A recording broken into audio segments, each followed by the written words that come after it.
शिता समारोपितवामभागं पानो महासायकचारुचापं नमामि रामं रघुवंशनाथं लोकाभिरामं रणरङ्गधीरं राजीवनेत्रं रघुवंशनाथं कारुण्यरूपं करुणाकरं श्रीरामचन्द्रं शरणं प्रपद्ये। भगवान श्री प्रभू रामचंद्रांच्या चरणी वंदन। संत श्रेष्ठ हनुमंतराय नाथबाबा गावबा काका आणि सकल श्रवणार्थी श्रवण जातक श्रोत्यांच्या चरणावर वंदन करून कथाभाग शक्ती आनंदाचा काळ आहे। कारण हा जो ही जी पर्वणी आहे ती फार मोठी पर्वणी आहे। दसरा दिवाळी तोची आसरण सखे हरिजान भेटतील। शक्तीचा योग आहे आणि योगाच्या निमित्त सर्व साधू संतांचं राम भक्तांचं दर्शनाचा सुयोग आणि त्यामध्ये सगळ्यात महत्त्वाचं म्हणजे जी पर्वणी साधली आमच्या गंगाखेड पंचायत समितीचे माजी गट शिक्षणाधिकारी आदरणीय श्री जगन्नाथरावजी कातकडे साहेबांचा अमृत महोत्सव आणि या अमृत महोत्सवाच्या निमित्ताने सुंदर स्तुत्य असा उपक्रम या ठिकाणी राबवला तो म्हणजे ज्ञानोबरायचं ग्रंथ वाटप। कारण पवित्र असणारी रामकथा आहे आणि रामकथेसमवेतच ग्रंथराज ज्ञानेश्वरी जो वाटप चाललेला आहे। किती श्रेष्ठ ग्रंथ आहे। नमो ज्ञानेश्वरा निष्कलंका जयाची वाचिता गीतेची टीका ज्ञान होय लोका अति भाविका ग्रंथार्थिया। संत श्रेष्ठ नाथबाबा म्हणतात की ती गीतेची टीका रूपी असणारी ज्ञानेश्वरी जरी वाचली ना तर भावार्थी चातकांना ज्ञान झाल्याशिवाय राहत नाही एवढा श्रेष्ठ ग्रंथ आहे। आणि या ग्रंथामध्ये काय भरलेलं आहे? भाव अक्षराचे गाठी ब्रह्मज्ञानाने गोरटी ते माया ज्ञानेश्वरी संत जना माहेश्वरी। संतांचं माहेर वाटप करण्याचं काम आदरणीय साहेबांनी केलं। 75वी एवढ्या थाटामध्ये साजरी होते। भगवान रामरायाकडे एवढंच मागणं आहे साहेबांचा शतक महोत्सव सुद्धा या ठिकाणी व्हावा आणि अशाच पद्धतीमध्ये व्हावा या अपेक्षा व्यक्त करून कथेकडे वळतो। दक्षिण दिशेकडून हनुमंतराय धगधगीत आगीच्या गोळ्याप्रमाणे आले की बाळ सूर्योदयाला कैसा येतसे दादूला नातरी शेषपणामुळे निष्ठला मनी निघाला चलावया। हनुमंतराय ज्या वेळेला औषधी देण्याच्या उद्देशाने त्या पर्वतावर येत आहेत दोन प्रकारच्या उपमा या ठिकाणी दिल्या। पहिली बाल सूर्योदयाला सूर्य माध्याचा जो सूर्य आहे तो प्रखर असतो पण बालार्क जो आहे तो सूर्य अतिशय सोज्वळ तेज देतो पण उष्णता नसते। तशा प्रकारे हनुमंतरायाचं ते दीप्यमान शरीर दिसू लागलं। दुसरा उपमान त्या ठिकाणी दिलेला आहे एक की शेषाच्या डोक्यावरचा मस्तकावरचा तो मणी चरण्यासाठी निघाला की काय म्हणतात पैसे उड्डाण कपिनाथा अरे पर्वताचे माथा देखता कांत राक्षसा चित्ता धीर सर्वता धरवे। अशा प्रकारे हनुमंतरायाचं ज्या वेळेला आगमन झालं पर्वताच्या ठिकाणी धाड दिशा हनुमंतराय उडी टाकून येत आहेत। इकडं जो राक्षस आहे काळनेमी सळकाप चित्ताचा झाला आकांत वाढलेला आहे. भीती मनाच्या ठिकाणी दाटली आणि भीतीनं तो थर थर थर थर थर थर कापू लागला. डोळा पडली झापडी आता वळली भेंगडी पडली मनाची मुरकुंडी नावे भवंडी या सियाने हनुमंताचा तेजपुंज देह त्या पर्वताच्या ठिकाणी आदळल्याबरोबर राक्षसाच्या डोळ्याला झापड पडली. जे हात आहे हातामध्ये ताकद नाहीशी झाल्यासारखी झाली. चिकनगुनिया झाल्याच्या नंतर हात जसे होतात ना तशी अवस्था झाली. मनाच्या ठिकाणी जी भीती आहे भीतीने जागा घेतली आणि मन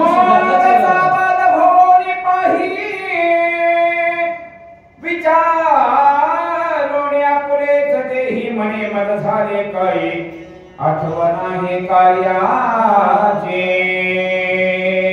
क्षणभर आलेली भोंडी भीतीनं मनाच्या ठिकाणी कब्जा केलेला आणि त्याच वेळेला सावध झाला आणि विचार करू लागला.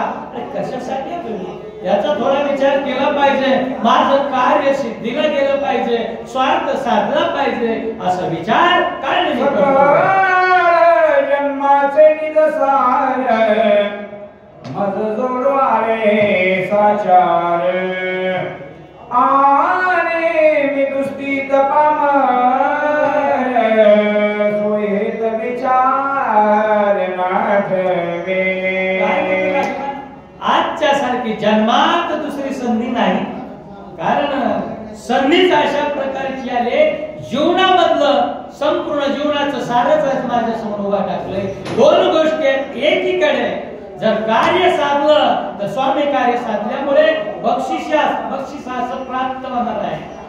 8,12,00,000 ज्या नगरीमध्ये घर आहे त्या नगरीचं अर्ध राज्य प्राप्त होणार आहे. सकल जीवनातलं सार.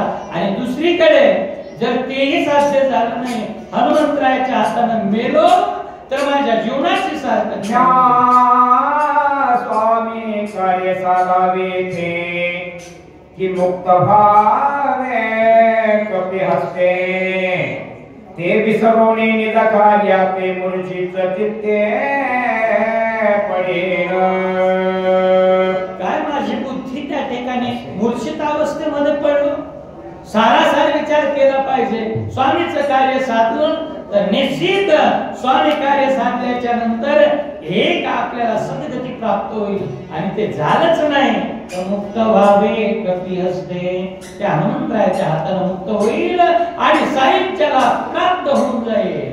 ऐसे विचारोनी मनी स्वस्त बैसला सडी कपीने देखिला दुरोनी मग धावोनी केथ आला. पाहिलं दुरोण त्या पर्वताच्या ठिकाणी आसनस्थ बसलेला. आता सार आपल्याला जीवनाचं शोधायचंय, आपलं विहित कार्य करून घ्यायचंय. या विचारानं बसलेला हनुमंतरायाने त्याला पाहिलं. पाहिल्याबरोबर विचार केला. हनुमंतराय म्हणले वा याही ठिकाणी माझ्या जातीचा कोणतरी आहे याची भेट घेतली पाहिजे. स्वहिता कारणे संगली साधूची भावी भक्ती हरीची भेटी ते. देवाची भेट साधूची भेट सार्थकता करते. हनुमंतराय त्याच्याकडे निघाले. दुरोणी देखिला तापस हर्षी कपीचे मानस हरणा सर्वांगी उल्लास ऋषी नमनास ते झाला. माझ्या हनुमंतरायाने विचार केला. दुरून पाहिल्याबरोबर कसं दिसलं. तपानं जर्जरित झालेलं ते शरीर आहे. ओठ पाठीला गेलेलं आहे. अंगावर नुसते हाड आणि कातळ दिसणं. मांस जागच्या जागी चिरून गेलेला आहे असा तपस्वी दिसू लागला. दुरोणी देखील कापूस पाहिल्याबरोबर हनुमंतरायाचं मन जे आहे ना हर्षित झालं. हर्ष उल्हासाला श्रीराम किंकर राम रूप चराचर देखे सर्वदा साचार प्रेमा थोर श्रीरामे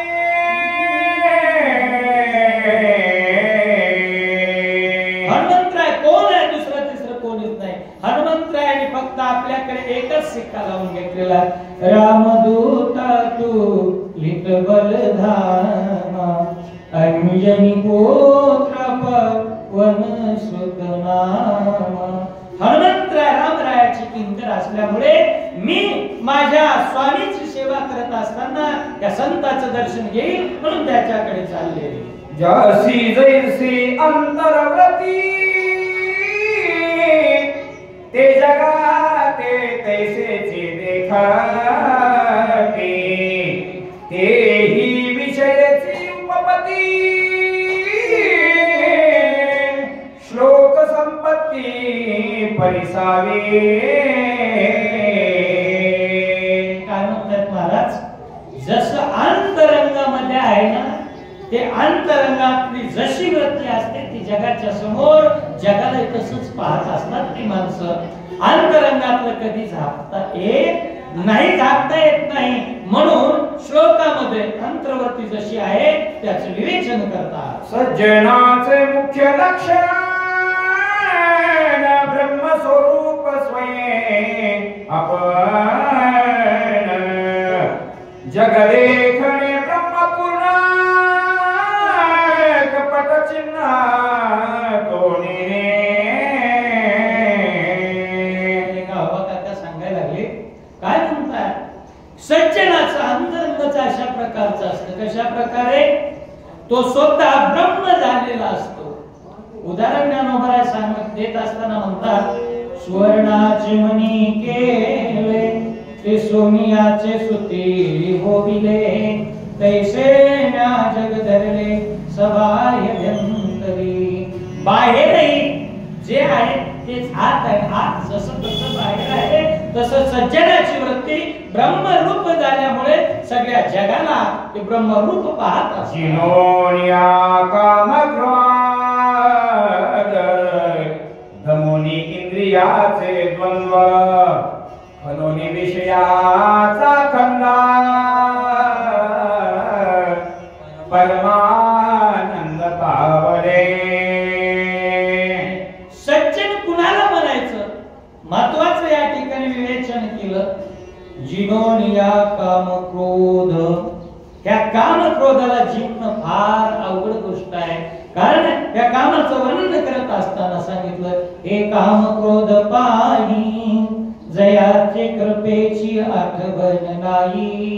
कृपा नावाची गोष्ट यांच्याकडे नाहीच, हे भजन मार्गीचे मार्ग जे विषय धरीचे भुजंग अशा प्रकारचं यांचं वर्णन केलंय। त्याला जिंकणं सोपं नाही, पण ज्याने हे जिंकले तो सज्जन आहे। आणि विषय जिंकणं सुद्धा एवढं सोपं काम नाही। किती विषय अवघड आहे, माणसाला विषयाकडे धाव असते। विषय विषयाचा परिपाळ गोड परमार्थ लागे करो करोड विषय तो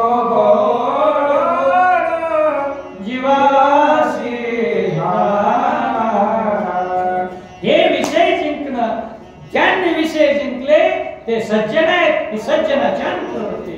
त्यासी दृष्ट दर्शन ध्येय ध्याता आणि ध्यान ज्ञाता आणि ज्ञान अवघे चितघन भासत। ज्याने इंद्रियावर ताबा मिळवला, विषय आपल्या काबूत ठेवले, काम क्रोधाधिक शरीर विकार ज्यांनी जिंकले ना, मग त्यांना दृश्य द्रष्टा आणि दर्शन याच्यामधून काय दिसत असतं, तर त्यांच्या दृश्यास फक्त एकच गोष्ट पडत असते, ती माझ्या प्रभू रामचंद्रांची मूर्ती।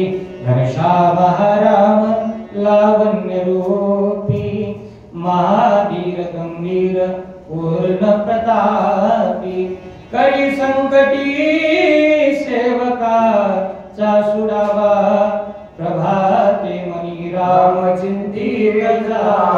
त्याच्या दृश्याला द्रष्ट्याला दर्शन फक्त रामाचंच होतं, त्याचं ध्यान सुद्धा विठ्ठल रुक्मिणी तुम्ही खंडामा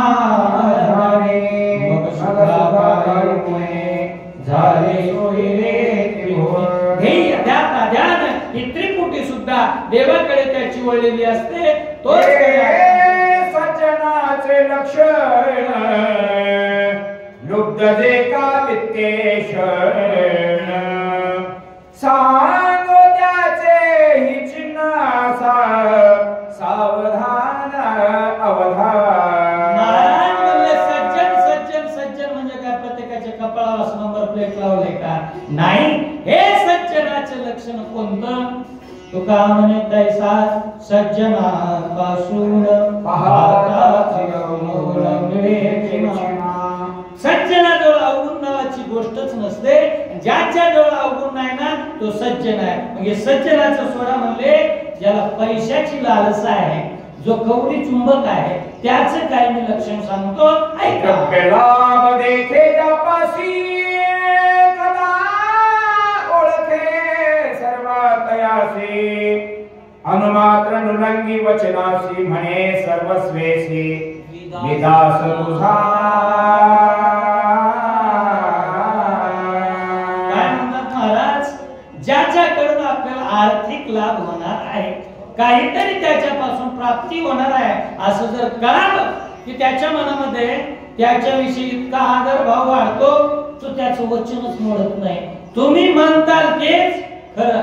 ज्याच्याकडून पैसा निघतोय ते जर म्हणला हाल्या दूध देतोय तुम्हाला बरोबर आहे 5 लिटर देतोय अशा प्रकारे म्हणजे वचन मोडत नाही. जो म्हणेल ती पूर्व दिशा म्हणजे लाभासाठी पैशासाठी धर्मंत व्यवहारे सौजन्य त्यासी अत्यादरे विरक्त देखोणे कसरे स्वे दातारे वैसवी. धनवंत आहे त्याच्याकडून लाभ होणार आहे पैसा मिळणार आहे ना मग त्याचा अत्यादर करायचा.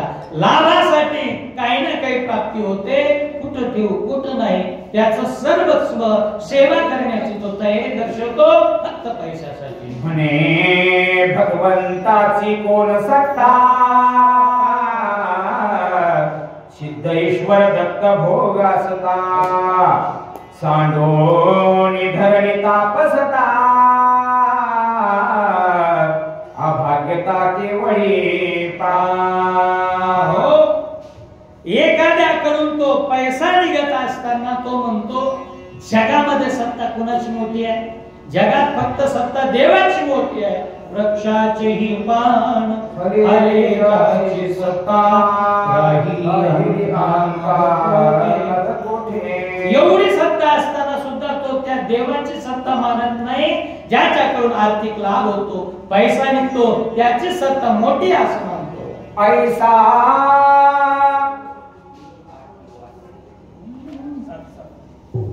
स्त्री कामजाचे चित्ती माय बहिणी ते ओळख विद्येषणाचा दोनला त्याचा ऐसा विचार आता कामातुर दोनला संक्षेपाकार सांगे. ज्याच्याकडून पैसा मिळतोय असा वित्ताचा पैशाचा संपत्तीचा जो लालसी आहे त्याची काही लक्षणं सांगितली. पण जो कामाचारी आहे कामाकडे आकृष्ट झालेला आहे त्याची काही लक्षणं सांगतो ऐका. म्हणतात स्त्री काम